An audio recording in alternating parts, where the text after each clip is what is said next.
Welcome to another episode of A Pint with Seaniebee. Today coming to you from Sydney, the Centennial Pub near Centennial Park. I've got a great guest today.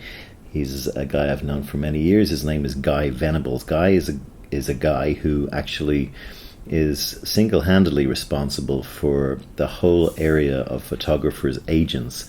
For those of you who don't know what a photographer's agent is, it's somebody who basically burns the shoe leather and cold calls ad agencies on behalf of photographers.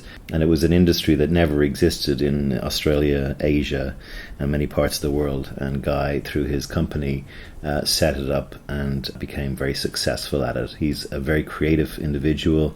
Not only has he made the careers of many photographers, he's also represented people like Simon Harsand, who was a previous guest on A Pint with Seaniebee, and he's even sat on award juries and, believe it or not, won a Silver Can Lion, which is one of the best awards in the industry for copywriting. So this guy's got a lot of stories to tell. He's lived a very creative and interesting life. So without further ado, I give you Guy Venables. Hi, Sean. How are you doing? Very nice well. To be here.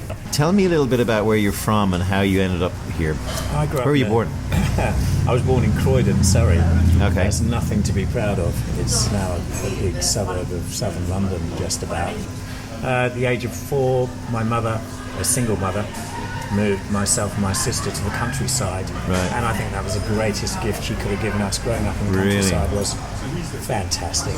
Our playground was the field next door, which grew corn. Wow. Seasonally, we would be playing in that field, and when the combine harvester would come by, we'd be really excited because it meant... Was it like Black Beauty? Yeah, it's kind of rolling hills, the Chilterns, Cotswolds, that Lovely. sort of thing. And what did she do?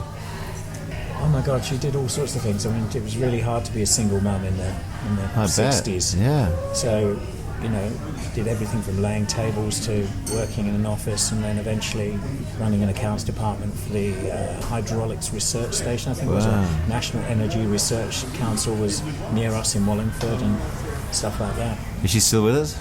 She's still with us. She's 84 years old now, living in Wales. Hello, Very Mrs. much Venables, if you're listening. Mrs. Venables, yes. The last link with India.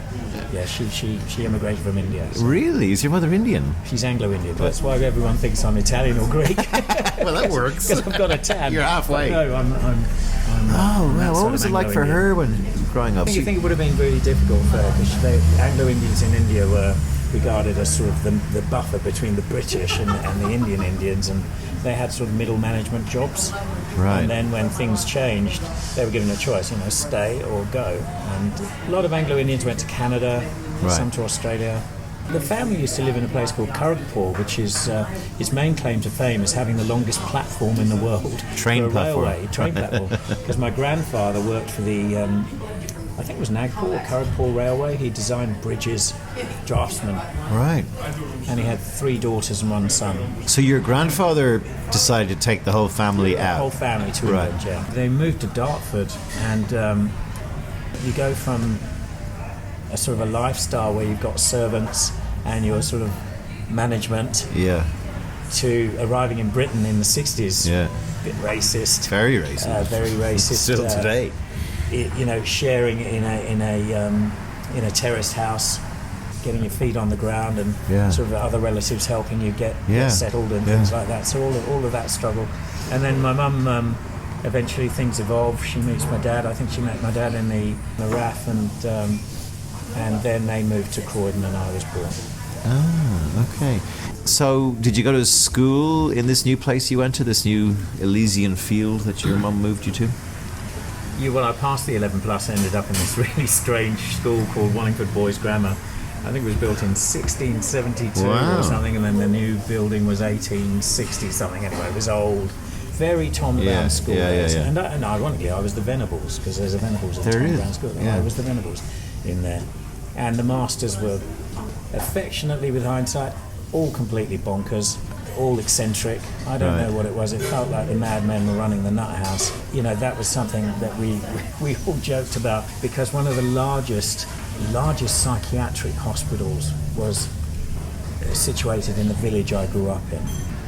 turrets and fences and we're going to make you madder. Victorian architecture. And if you Google Fairmont Hospital and just Google images, the place inside is extraordinary. I mean, you've got these huge panels with knobs and dials on them. You think, what do you need that for? But psychiatry back then was, they didn't know what they were doing. They were electrocuting people left, right and centre. I mean, they didn't know what the fuck they were doing. And they would wander the village. Oh, really? They'd get pass out. Would be allowed to wander the village during daylight hours. Okay. And we spent a long time talking to loonies. Which prepares you great for advertising. Which agencies. Exactly. I always thought, that's ironic. Yeah, later this is why I'm good at this. To do an entire career with them. and I had favourite ones. My favourite loony, his name was Ted. Ted, apologies, you're still alive. Ted, I'm so sorry. Yeah. And listening to this. We used to sit together. It's not Ted Royer, is it? There he is, in New York. What are the chances? You never mentioned this on the podcast, Ted. We used to sit there with a half ounce or, that little packet of old Holborn. It was ready rubber. And he'd roll these thinnest rollies and he'd sit there and he'd tell me, is there life on Mars, Guy? We just don't know. But one day man will send it. And he'd be doing all this stuff. I remember talking to him when man landed on the moon. I remember that newspaper, that famous newspaper picture. And I was very excited about that, and I started a scrapbook and I showed Ted my scrapbook and he was completely into it, but he in fact told me that it had been done years ago and we were already on Mars. Which was really exciting. Which is the basic premise of Battlestar Galactica, actually. What was... This is the funny thing about this story is, imagine that today, with the kind of pilot helicopter, freaked out, fearful. You were allowed to wander around your There's town. There's no way known that you'd have people wandering around the village. Honestly, I don't know whether I've embellished it with my memory, but I remember people walking around, sometimes some of them very slowly, like they had been genuinely had their lives zapped out of them, but they were walking like zombies around the village. Occasionally you'd stop and talk to them, but they were apparent. Never a dull moment. Did you go to college then? I did. I went to South Bank. London? In London, in Elephant and Castle. So what did you study there? That's creative, right? No, I actually studied business studies. I did that because I was determined to go to college. The creative thing would have been graphic design. I had a burning desire to be an art director from a very early age. Right.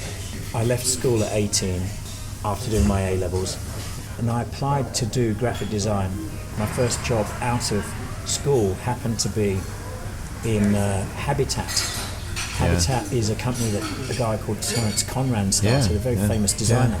There was no internet or anything. It was all photocopies and carbon copy things. My job was to get the yellow one and the pink one, separate them and put them in numerical order in these two separate files, wire baskets. These two files, and sometimes photocopy one, I can't remember. But just over to my left, I would look over and I'd see these guys looking not unlike yourself, walking in, fancy watch, scruffy as all heck. Anyway, one day, a couple of weeks of this goings on, and I just couldn't help myself. So I went over and I talked to this woman. Her name was Alice something or other, and I stood in front of her desk and she was doing something, and she looked up. Can I help you? I said, I'm just wondering, what do you do? Who are those people? She said, I'm in charge of the catalogue. Those are the photographers. They've come down from London, and the art directors and the designers from Conran Design London. And I said, there was a light bulb. Goodness! And I said to her, I want your job. Yeah. And she just laughed. So I go back to my desk, and 2 weeks later I see my boss talking to her across the open plan office. Next thing you know, I've got my boss walking across to me. I said, what? She said, well, Alice is offering you a job. Why don't you go over there and find out about it? And I went over there and she said, well, look, you can't have my job. Yes. But, she says, it's the bottom rung on the ladder. In the studio, we have a position for a studio technician. So basically you do everything for the art directors, you do everything for the stylist, you do everything for the photographers. And so I ended up literally the next day in jeans and t-shirt, in the studio, putting sets together, wallpapering sets, assembling furniture. That was cool of her to react to your bravery of walking into her office, wasn't it? It was the biggest influence in my life. It was fantastic, and that's where I learned about art. That was your light bulb moment. And I was still working out what art directors did in terms of the Habitat catalogue. I knew that they they decided on the arrangement of things and had asked me to do unusual things like go and find all the orange-spined books that you can. Brilliant. We want that shelf to be orange-spined books. Yeah. And I thought, what a job. Yeah. You're just sitting there cooking this up and I hope you went straight to Penguin, and you think... because that's the solution. It was brilliant. That job was brilliant. And every day I'd be sitting down and having lunch and breaks with these art directors who were the best of breed designers of the day and photographers. And it was from them that they said, well, look, if you want to be an art director like us, you need to go and study graphic design. Yeah. And so I applied to do graphic design, and I got into Derby Lonsdale College of Art, and then the spanner in the works came, because the British system back then revolved around arts having a discretionary grant and other subjects attracted a mandatory grant, as in the money's yours if you get a place. But with arts, you had to go and have your portfolio assessed by a grants assessor. I had to go and take my A-level art portfolio to a grants assessor. No, you didn't get it. And he didn't give me the grant. And because I'm growing up with a single mum, she didn't know much about anything. Yeah. I didn't know much. I didn't have any guidance or anybody. At that point, I just went, oh, fuck. I had a big cry because it felt like my world had fallen apart. Yeah. And then I was filled with this resolve going, right, fuck it, I'm still going to go to college, by hook or by crook, but I'm going to go and get one of those courses with a mandatory grant, where the money's automatic. Yeah. So I've got this manual, and I found out all the manual ones, and I thought, well, I can't do most of those. I don't want to be an architect, and I don't want to be what will help me ultimately when I try and get back round to that advertising side? Business studies. It's like, get a place, get up the money. Yeah. Roll forward then. What happened then when you got out of college? What was your first job? Like all kids, you go on the dole in England and you're looking for jobs so that you might be able to earn a little bit of pocket money. There was a fruit stall in Covent Garden. It was called Robert Bruce. You know, one person got a job there and then it went through the house share that we were in. Yeah. We all ended up there earning £1 an hour, selling fruit and shouting out, 50 pence your avocados. And you see, because it was Covent Garden, you met all sorts of celebrities would come and buy their stuff there. So you were actually a fruitographer before? I was a fruiter. Boom, boom. Nice one, John. Nice. You're just out of college, and I didn't want to go straight into business. I had this creative soul, but I didn't know quite where to go with it. So I was drifting around for a few months. I went and visited my housemate one lunchtime at the stage door of the Apollo Theatre in Victoria. She was working on The Sound of Music as a dresser, as a part-time job by then. And her name's Mags. And she was dressing the family Von Trapp children. Easy. And I was waiting. 9 Lederhosen, please. Just inside the stage door. And this frock. woman over my shoulder by the lift, I heard this psst. And I look over and, you do the classics of, are you talking to me? She goes, yes. She beckons me towards her and says, who are you? I said, I'm a guy. What are you doing here? I'm waiting for Meg. She's dressing the family Von Trapp. Oh, what do you do? I want nothing. I'm like Mags. We're kind of just finished college and on the dole. Well, do you know anything about dressing? I said, only what Mags told me. She said, do you want a job? I can dress said, myself. Yes. I said, yes. She said, can you start tonight? Brilliant. I said, yes. And Mags came up and said, oh, there you are. I said, Mags, I'm working with you tonight. And I started dressing in the West End. Holy and shit. I had the job of I was dressing, not the family Von Trapp, I was dressing Nazis, Bishop, the Nazi captain, and a character that appears in a stage play called The Lonely Goat Herd. High on a hill. High on a hill. So The Lonely Goat and it was fantastic. And so, as you're all on the production together, dressers get to spend a lot of time with the actors. It's fairly intimate. You're seeing them naked. Yeah. And so you go to the parties with them and you go for drinks with them. You get to know them, and from there opportunities also stem, which is how I ended up in this really odd position, because my other life also involved what was then Britain's largest outdoor advertising company. Who was that? Allen or something? It was called Mills and Allen. Mills and Allen, yeah. Mills and Allen. I knew them in Ireland. Yeah. So Mills and Allen were moving office. So what, you were doing this by day and the Eventually I wrangled it around that, because I wasn't going to be a career dresser, but this was a little bit of extra money. So I registered with a temping agency. What do you do, what do you want, blah, blah, blah. And they sent me along to this company called Mills and Allen, who were moving an office. A couple of days of manual labour, lifting some desks. And I needed the money. I went along and I was moving desks, and I got in the lift going from the floor that one office was moving to another, and there was a lady in the lift. She said, "Oh, so what's your story?" "Oh, college. Just doing this till I find a proper job." "Well, what did you do at college?" "Business studies. Specialising in French and marketing." Oh, well, why don't you come and see me after you've finished moving all this stuff? Come over and have a chat with me. So I went and saw her, and she was the head of a department. All these punch cards and girls putting in punch card operating and things like this. Again, it was one of those things. The very next day, I end up going in there. That's the third time this has happened. I know it's very odd how my life has panned out. And because, again, a series of lucky breaks happened, because I was no more than 6 weeks into the job when the boss resigned. That left 2 people in the department. So the one above me became the boss and I became the 2. 6 weeks or maybe 2 months, she resigns. I remember I'd only been in the job maybe 3-4 months, and I'm called into Caroline, whatever her name's, office. That lady had given me the job and said, "Well, Guy, do you think you can handle that?" And I did what you should do. Yeah. I said, "Yep," and shit myself at the same time. Yeah. And you just get in there and you do it. I didn't feel competent or prepared to do it, but you do it. If you throw yourself in the deep end, it's amazing what you can do. Yeah, of Suddenly, course. I was head of a department for outdoor sheetage, buying you fucking learn fast, and you learn faster than any college. Yeah, you learn.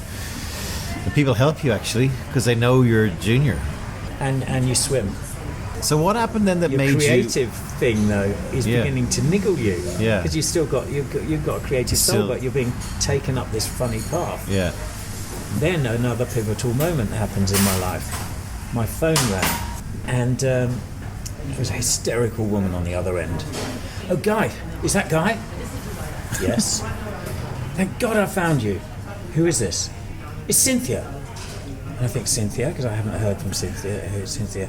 "Cynthia? Oh, Cynthia. What, wardrobe mistress? Cynthia?" "Yes."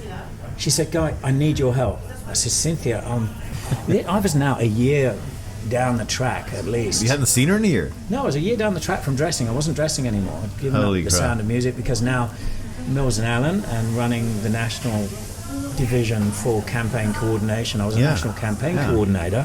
That was a proper job. You're a suit. She goes, "I need your help."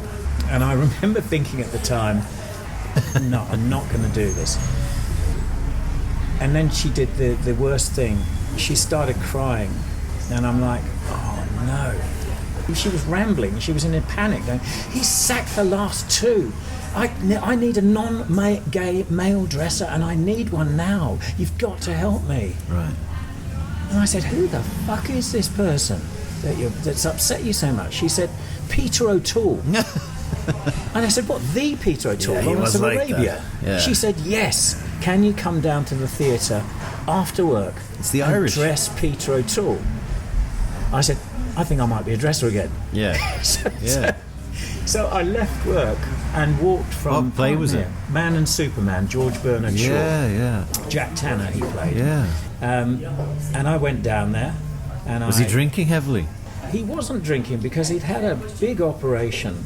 I mean, he had a massive sickle-like scar on his tummy. And I did ask him, I said, it was at the drink, and he said, "God damn, Richard Harris, I had 15 miles of tubing taken out of me, Guy, dear. Blood damn Richard Harris." So he was, he had a very sort of drolly voice, but it wasn't drunk because it was just how he talked. Peter O'Toole-like way. Yes. Madness. He asked me a few questions. We got on really, really well, and I became his personal dresser. And so I started this double life. Just for this play? Just for this play. Right. But it was too big an opportunity to miss, because if you're Peter O'Toole's personal dresser, you're meeting awesome people. Yeah. So by day, I'm like, I'm wondering if we can get this 48-sheet billboard on the A303, because Marlborough wants it. It's got fantastic visibility. And at night, it's knock, knock, knock on Peter's door, and I open the door. Shirley Bassey, come in, sit down, lovely. And I talk to Shirley Bassey, make her a cup of tea or whatever. Whatever guests he's got coming back, knock, knock, knock. John Hurt, come in, sit down. John Hurt spent about 2 weeks sitting around. I think he was bereaved because his wife had died, and he was sort of sitting in the dressing room and making endless cups of tea and talking to him. And there wasn't much boozing going on? No drugs? boozing. No, I'd make him lots of cups of tea. Was there drugs? No. No, but like all the guests, you know. No, not at all. Everybody's like drinking cups of tea. So then why was that pivotal? Well, it was pivotal because it got me around creative people again. Yeah. And it made me realise, if you keep doing what you're doing, and you hate to do things badly, I'm very good at doing something that I don't like, but doing it really well because I hate to fail. But that actually has been my worst enemy because it sends me off down the wrong path for the wrong reasons. Every time I would go to leave Mills and Allen, I'd be immediately tempted back, and I'd end up with a bigger desk and a bigger pay packet, and that would kind of settle me down for a while. But then, as you know, if you've got a creative soul or you've got something else, you're a different type of person. You're not being your authentic self, and your authentic self keeps rising up and saying, you're not this. It's a good piece of wisdom for the podcast, because a lot of people know that they have that in them and are afraid, or they're told not to, or that'll never work, you might as well stick with the safe option, which would be Mills and Allen. Yeah. So what did you do? In the end, it was through Peter that I met showbiz people. One of those showbiz people was a director. His name was Martin Donovan. He offered me a job going to Rome, working as his assistant, which was fun. He went on to do some quite good things. He launched Colin Firth's career with a film called Apartment Zero. He was one of the co-writers of Death Becomes Her. Yeah. And so he was a writer-director? Writer-director, yeah. And you were producing for him? No, I was just assisting. Okay, assisting, just sort of tagging along and doing whatever, but ultimately it was a great break, but ultimately maybe not as great as I thought, because I think he kind of fancied me and I definitely wasn't going. So that was the end of the directing thing. So I returned to England, and it was around that time that I met an Australian woman. Romantically, and because my life was in flux, she said, come to Australia. Her visa was running out. Oh. It was literally like that. It was like, well, what are we going to do with this? And, well, why don't you come to Australia? Okay, why not? So I came to Australia. That was the reason? 1986. Yeah. Age? I got captured by a woman on a pommy hunt. Brilliant. Age what? And imported. 1986. Instead of being exported, or imported. Yeah. Imported. 26. Are you still friends? Don't know where she is. Don't know where she is. But she was very important in the whole scheme of things, because she interfaced me back with photographers. It was an environment I was extremely familiar with. So if I we were now mixing with photographers, friends with photographers, hanging out at their studios, and within a year and a half, she was fashion editor of New Idea magazine. Wow.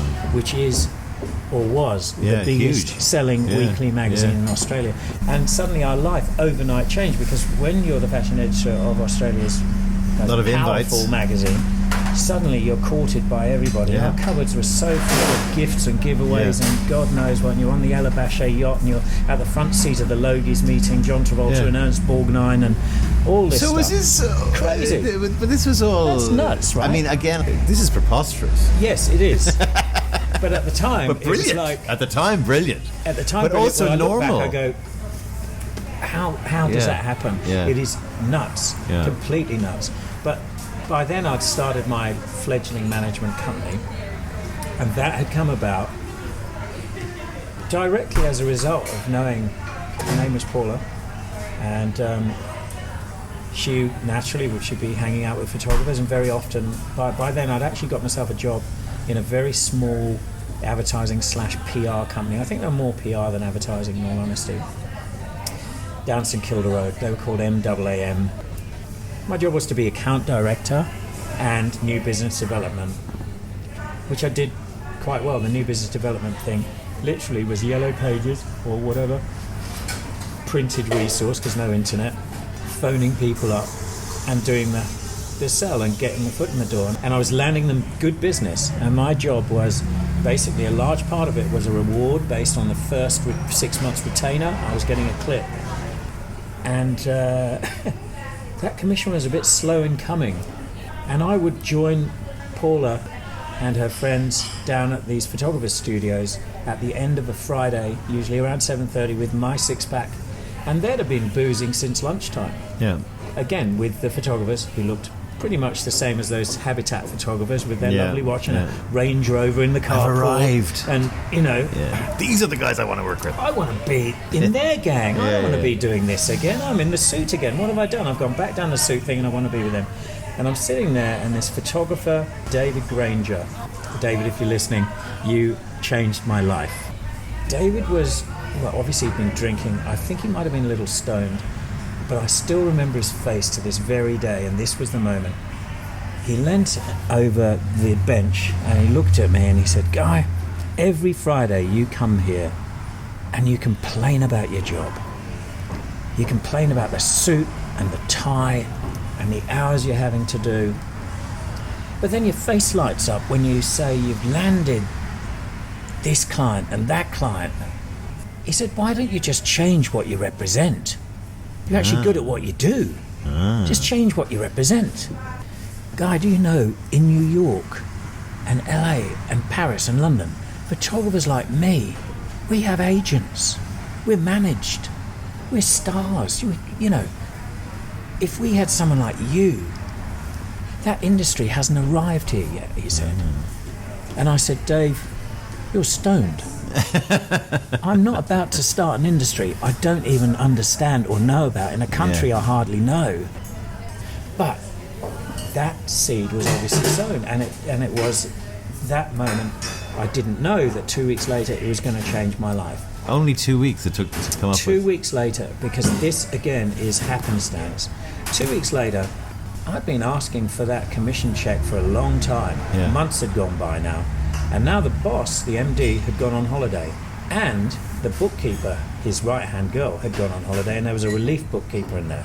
So I went to the relief bookkeeper, and I said, "Has that check come in for," I can't remember who it was, Motorola or Armstrong Islands? Months ago it came in. Exactly. Oh my God, that was paid back in. It was approximately 1 month after I'd landed the business. So I wasn't happy then. Then I downed tools. I was a very angry young man. I waited for him to come back. He was in the boardroom having a meeting. There was this really small company that just entered the Australian market. It was called Nike. And I was their account director. Oh, wow. He was meeting with them, and I hit the roof, went into that room, blood in front boiling, of the client. In front of the client, and said, "F you." That'll get you fired. F you. I didn't mind. I was going anyway because he was ripping me off so badly, and I walked out of there. It's funny though when some. I mean, I haven't ever had as dramatic an exit, but it's funny when you do that. If someone stole your lawnmower and you had to go around and get it back from their house, you would walk in and go, "You fucking took my lawnmower," you know, and everyone would be on your side. But like when the person who has been, you've had money stolen from you basically by your own. Well, you see, it was three commission checks. Yeah. The reason for the magnitude of the anger was we were struggling. We were struggling to pay the bills, and the real meat was the commission. And to find out that your last 3 months of struggle needn't have been, but this guy, for whatever reason, probably used it on his holidays. You know, whatever. You know, it was maddening. So I blew my top. I slammed that door as hard as I could. I remember thinking, I'm going to slam this as hard as I could, and I hope the glass breaks. And I went out and I drove home, and I walked in. Were you actually fired, or did you quit, or what did you? I quit. You quit. I just said, "Fuck the Stick job. your Fuck job. it, stick your job." I just quit. This is the problem. I love this, but the only problem is you left him the fucking 3 checks. No, but I did get them. But no. Oh, you did get them. Oh, you got them. No, I sued him and he paid me. Okay, good. Well, you see, you had to sue but him it took then. me a year. Yeah. The best thing to do is to get the money from the junior bookkeeper. And legal aid, because Right. we have no money. Yeah. Okay. But no, because it was clear cut, and I did have a contract. But the funny thing is, I walked into that apartment, and she goes, "What's going on?" And I remember, I must have seen it in a movie, that you've got to grab a bottle of something and pour it and drink it. Half smoke it. Take 3 puffs from a cigarette and put it out. Yeah, but I remember grabbing this, whatever it was, and drinking. He said, "Well, what are you going to do? You're the stable income in this relationship. I'm the the occasional worker. Thanks for your support, love. You're the stable I'm leaving income. you as well. And I slammed that door hoping it would break. And I said, well, you know what? I think I'll go around and see David Granger. And I went round and saw him. And that was the last time I ever worked for anyone else. Brilliant. That was in 1988. Born out of anger. 1988. Forged in the fire of anger. You built then, from David Granger's, you built a new business in Australia, which was the idea that ad agencies could contact you to get the right photographer for whatever job they had, right? There were lots of ad agencies that had no idea what photographers were in the market and who they were. And there were lots of photographers who didn't know the clients. Yeah. So I made it my business to know all of the main brands and who they were done by and which agencies and which creatives were working on which. Yeah. And which photographers did what and which did what well. I was you the could only meet- one. I was the only Yeah. one for 6 years. I had direct access to art director and copywriter teams. Sitting at the desk, going in and out of every major multinational agency in Sydney and Melbourne, then Auckland, showing physical portfolios. I mean, it kept me fit. Those things weigh a ton. It's no different to a record, agent or, an actor's agent or anything. It's the same principle. You either leave it to the agent or you try it yourself. Though, And because clearly, I put my heart and soul into getting the work and marketing as best I could and getting as front of many people as could. And it would break my heart to hear that a photographer had done a job behind my back for a client that he would never have known. Yeah.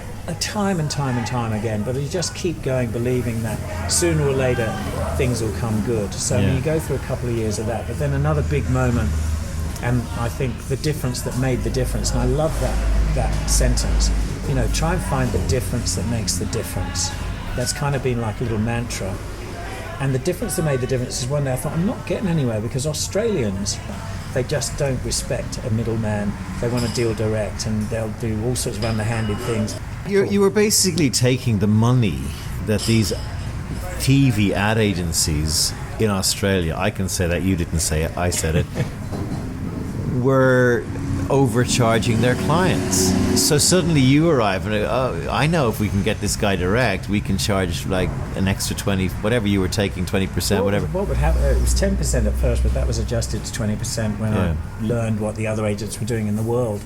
I went and met with a guy in New York called Sam Bernstein.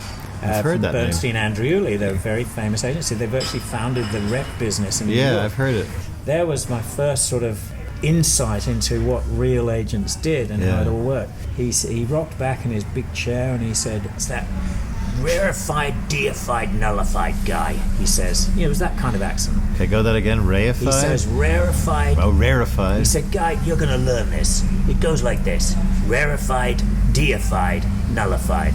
You do all the hard work. You get them up to where the air is rarefied. They feel deified. You get nullified." Brilliant. And you know what? That's true, He actually. was right. It is true. He was right. Most photographers I knew would leave me in 2 to 4 years. And the irony is, they would leave me if I did my job well. Yeah. Because it was a very small market. And once you've connected people to enough key clients, then they're at cruising altitude. And they have that sort of phone call. They phone you up and say, "Hey, can I come in for a chat?" And that word used to make me jump. You go, "Here we go." And you'd know that someone was leaving you. There's and they'd also leave you. the scourge of the agent, though. The agent is seen as a parasite. Yeah, parasite. Exactly the right word. Exactly the right word. Parasite. But the whole irony is that's what ad agencies are. They're fucking the irony agents. is that they're called agents. Agencies. Yeah, they're It's got agents. the word agent in it. The agents they are contract agents. as principal. First rule in business when you were way back in school in South Bank. That is a great irony. And if you take say soccer, agents are scourging the sport in the fans' view, but what the agents are actually really doing is getting the best price for the best footballer to go to the best club. What is wrong with that? What fan wouldn't want Cristiano Ronaldo to go to their club? But one day on a Monday morning I woke up and thought, wait a minute, there's no difference between me and a production company with directors. That production company still has to go out and show the director's reels to a producer. Yeah. They're being an agent. Yeah. That production company, they don't mind paying a markup to, they don't mind paying the money to, because they're adding value. So my pitch changed. I would phone up on that Monday morning, I started phoning up and said, "My name's Guy Venables. I'm from Folio Production. We represent photographers and we produce photo shoots. How funny. And just with those changing of words, the business exploded. Yeah. But I mean, look, to be fair, Guy, there's also the other side of the coin, which is, a lot of photographers, and it's not a photographer, it's an actor thing, it's a model thing. The agents are always looking for the new Cristiano Ronaldo. They're looking for the new thing. And what happens then is, maybe even subconsciously, you take your eye off the old dog for the hard road who's made your company 280 grand and is now at home in fucking Newtown with his wife and newborn baby going, the old work's drying up. Cristiano Ronaldo's come into town. Guys out with him partying tonight somewhere. And there is that bit, right? There's elements of that, and you're aware of that. You're very definitely aware of that. But what you try to do is you try to look after everybody. But then you've got a really difficult dynamic to manage. And ironically, my new business revolves around being the exact opposite of what I have been. I teach photographers now, you don't actually need an agent if you know what you're doing. I no longer offer myself as a front-end agent. I'm a sort of, if you want me to work in the back end and steer your ship from behind, fine. But I don't want to be living with that expectation of get me my next job. I'll help a company get their next job. Yeah. But I'd like But is to this help, you pulling back on the throttle a bit? No, it widens my market too. Because it means I can work for everybody behind the scenes. Right. It's a different era we're in now. We're in the digital age. Everyone can know everybody. You can have thousands of Facebook friends, but it still comes down to who you know and who you've got a relationship with. You and I are sitting here right now. We've got memories of us in various places, in various countries. It's a relationship. It's not, I met you once at a party and you're my Facebook friend. This is a relationship. So if I phone you next week saying, hey, Sean, I've met another person that I know you'd like. You know that I'm saying I'd be there. Coming from a credible base. Yeah. Same thing with a photographer or director or a production company. I can say, see the solution. So you're more to your neutral problem. now, are you? I'm neutral. Yeah. I'm neutral. Before we finish, you also have a boy. I've got a boy, Jaden. Tell me about him. Jaden Peter Hudson Venables. There you go. Yeah, the apple of my eye. And he arrives on Sunday. He does. And is he a chip off the old block? Yeah, he's a creative soul. He's going down the gaming channel because he's 15 at the moment. But, I think he's eyeballing the Olympic team. Britain started an initiative last week to send an e-games team to the Olympics. I saw this, yeah. So I flipped that press release to him and he's kind of eyeballing that. And it's a whole different world. But the reason I bring Jaden up is just to finish. What are the 2 or 3 things that you would pass on to him from that journey you were on? What would be the things that you would say, here's what your dad learned? Yeah, it's funny, I had a chat with Jaden the other day about if you're going to do something, one, your authentic self, follow that. I've made so many mistakes where I've gone and compromised myself by just doing things well whilst making myself miserable because I'm not working in my authentic self. How do you find what your authentic self is? Well, it's kind of just what you enjoy. I mean, when you're in your authentic self, time goes quickly. And when you're not, time goes slowly. Very good. Love that. And you just find stuff a drag. Yeah. The yellow and pink piece of paper. And it's horrible, the yellow and the pink piece of paper. Yeah. Okay, what else? Don't be in a service business. There are only 24 hours in the day. Try and get into a business where you own some sort of IP so you can wake up with money in your bank while you slept. Invent something, write something, do something where you've got the IP. Think about things that don't revolve around you delivering a service for a number of hours. Think about things that sell while you sleep. And anything else? Just be happy and don't choose money over love and happiness. Don't chase the dollar. I think I chased the dollar too hard in my life and I've sacrificed a lot and lost a lot because of that, in all honesty. Good way to finish another pint with Seaniebee. Guy Venables, that was brilliant chat. Guy's a guy who constantly reinvents himself. That's what I would have added. Constantly reinvent yourself. That's what we talked about before we went on air. How many summers have you got left in life? My grandma died at 104, so let's hope. He reckons he's got 40. I reckon I've got 30. But anyway, the point is at the end of the podcast, you've only got a certain number of summers left. Try and work out what they are and maximize them. Guy Venables, thanks for being on the podcast. Thank you.